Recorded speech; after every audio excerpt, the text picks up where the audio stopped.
Olá, eu sou o Sky Kundi e nesse vídeo vou apresentar uma das mais flagrantes distorções dos escritos judaicos elaboradas pelos cristãos. No início do Evangelho de Mateus temos a seguinte afirmação: tudo isso aconteceu para que se cumprisse o que o Senhor dissera pelo profeta: a virgem ficará grávida e dará à luz um filho. Eles chamarão Emanuel, que significa Deus conosco. Aqui Mateus se refere a Isaías 7,14. Vamos ver. Portanto, o mesmo Senhor vos dará um sinal. Eis que a virgem conceberá e dará à luz um filho, e chamará o seu nome Emanuel. Bom, de cara posso dizer que não há nenhuma prova desse suposto nascimento miraculoso. O que temos são apenas as palavras de desconhecidos proselitistas que escreveram décadas mais tarde, sem que ninguém mais corrobore o que foi dito por Mateus e Lucas. Aliás, Lucas não faz qualquer correlação profética como fez Mateus. Mas a questão aqui não é quanto à veracidade ou à plausibilidade de um nascimento miraculoso tal como narrado por Mateus, mas sim se Isaías disse o que Mateus alegou. Como dizem os crentes, texto sem contexto vira pretexto. Então, vamos ver sobre o que exatamente Isaías estava falando no seu capítulo 7. Pondo de modo resumido, Deus diz para Isaías entregar uma mensagem ao rei Acaz de Judá. A mensagem era para Acaz não temer as ameaças dos reinos vizinhos, Síria e Efraim, no caso Israel, que na época era o reino israelita ao norte de Canaã. Isaías diz a Acaz para resistirem com firmeza. É ordenado que Acaz peça um sinal miraculoso para que ele fique seguro quanto à promessa. Acaz se recusa, alegando que isso seria tentar a Deus, conforme dito em Deuteronômio 6,16. Apesar das várias passagens advertindo que não se deve pôr Deus à prova, Deus fica consternado com a recusa de Acaz e diz que mesmo assim o sinal será dado. O sinal seria um aparente nascimento miraculoso. E esse é o trecho exato de onde Mateus tirou a sua citação. Ok, então se você prestou atenção, deve ter percebido alguma coisa bem estranha aqui. A mensagem não parece ter a ver com o nascimento miraculoso de Jesus. A mensagem era para o rei Acaz e o sinal era para o rei Acaz. Um sinal de que Deus estaria ao seu lado na guerra contra a Síria e Efraim. E é por isso que o nome da criança é Emanuel, Deus conosco, isto é, Deus conosco com o reino de Judá, o reino do sul, em um conflito que aconteceu cerca de 700 anos antes de Jesus nascer. Ou seja, não era para Deus conosco ser tomado de modo literal, como fazem os cristãos que acreditam que Deus encarnou em um homem e perambulou pela terra. Que Isaías nem de longe estava pensando em um Messias divino, nascido miraculosamente em um futuro distante, fica bem estabelecido com os seguintes pontos. O versículo 15 diz que a criança aprenderia a escolher entre o certo e o errado, ou entre o bem e o mal, depende da versão. Isso indica que a criança seria uma pessoa normal, não um ser divino. Lembre que, segundo o cristianismo majoritário, Jesus é, literalmente, Deus. Então a pergunta é: Deus precisaria aprender a escolher entre o bem e o mal? Na sequência, o versículo 16 diz que, antes que a criança saiba escolher entre o certo ou o errado, Efraim e Síria, que ameaçavam Judá, seriam desamparadas dos seus reis. Mas isso não ocorreu e nem poderia ter ocorrido na época de Jesus, pois no século I o cenário geopolítico já era muito diferente, com Roma dominando toda a Palestina e Síria e Efraim, ou seja, Israel, já não mais existiam como reinos autônomos. Note que a passagem diz que a criança seria um sinal de libertação, de livramento, e não o próprio libertador ou salvador como acreditam os cristãos. Eis que a virgem conceberá. O uso do artigo definido indica que se trata de uma mulher conhecida por Acaz e pelo profeta. Aqui eu suponho que alguns de vocês já saibam que o uso da palavra virgem nessa passagem é muito controverso. Ela deriva de uma tradução do hebraico para o grego realizada entre os séculos 3 e 1 antes da Era Comum. Então, Mateus, se baseando nessa versão, criou a sua profecia.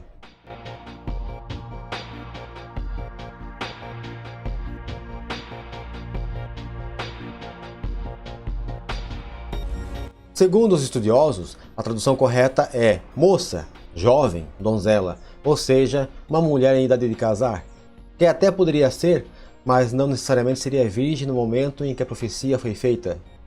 Agora perceba que mesmo que a tradução correta fosse virgem, a passagem não diz que a mulher seria uma criança sem ter relações sexuais. Apenas diz que uma suposta virgem, no momento da profecia, seria um menino.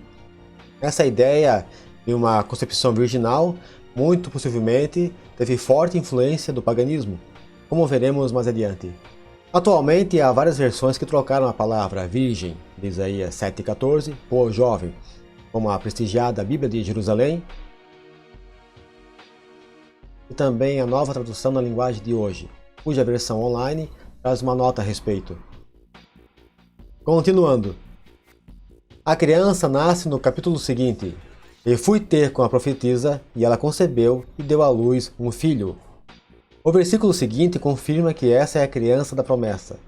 Pois antes que o menino saiba dizer papai ou mamãe, a riqueza de Damasco e os bens de Samaria serão levados pelo rei da Assíria.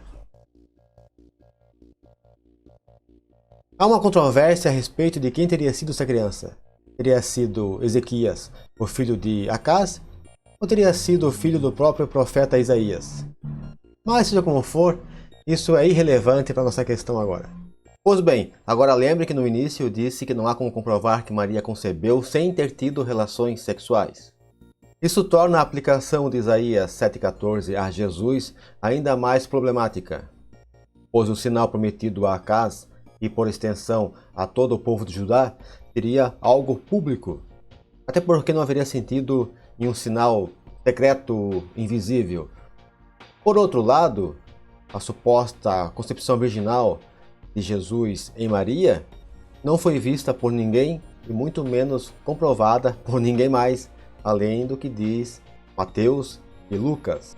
Eu penso que o único modo de garantir que Maria tivesse realmente sinais de uma gravidez e uma concepção miraculosa fosse que essa anunciação fosse também feita de modo público, na corte de Herodes, e que ela fosse trancafiada durante um ano e vigiada, para garantir que já não estivesse grávida antes de ser trancada, e que houvesse uma equipe de auditores proféticos vigiando a vida de Maria durante 24 horas por dia para garantir que ela não fosse violada. E olha lá, né, se não haveria ainda uma chance de fraude. Agora chegamos a um ponto que eu acho muito interessante.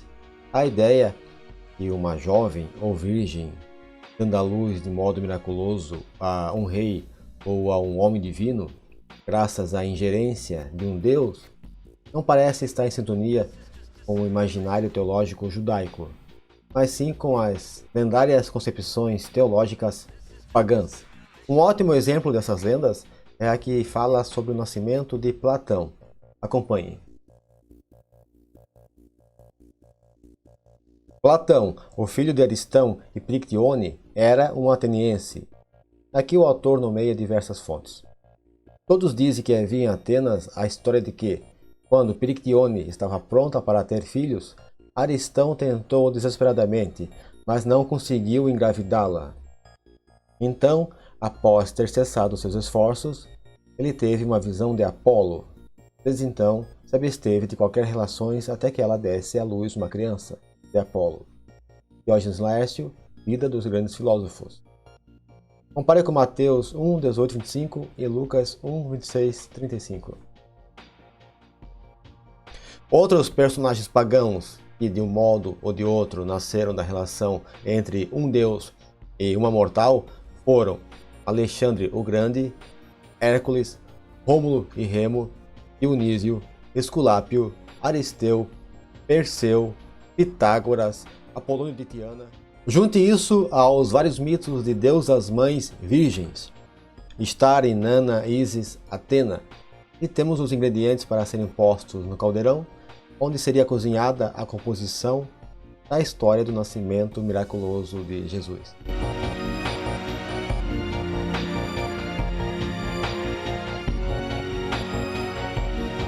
Obviamente que essas histórias não são exatamente iguais às que encontramos no Novo Testamento, mas essa ideia essa concepção, esse arquétipo, esse protótipo, esse zeitgeist de um nascimento miraculoso já estava muito presente na cultura greco-romana, no meio da qual foram compostos os evangelhos.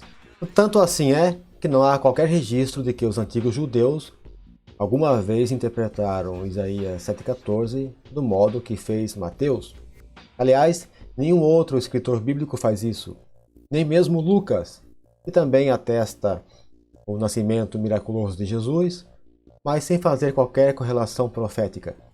Aqui é importante notar que Paulo, o nosso escritor cristão mais antigo, quando fala do nascimento de Jesus, não menciona a virgindade, nem sonhos, nem anjos, nem Espírito Santo ou qualquer outra manifestação sobrenatural.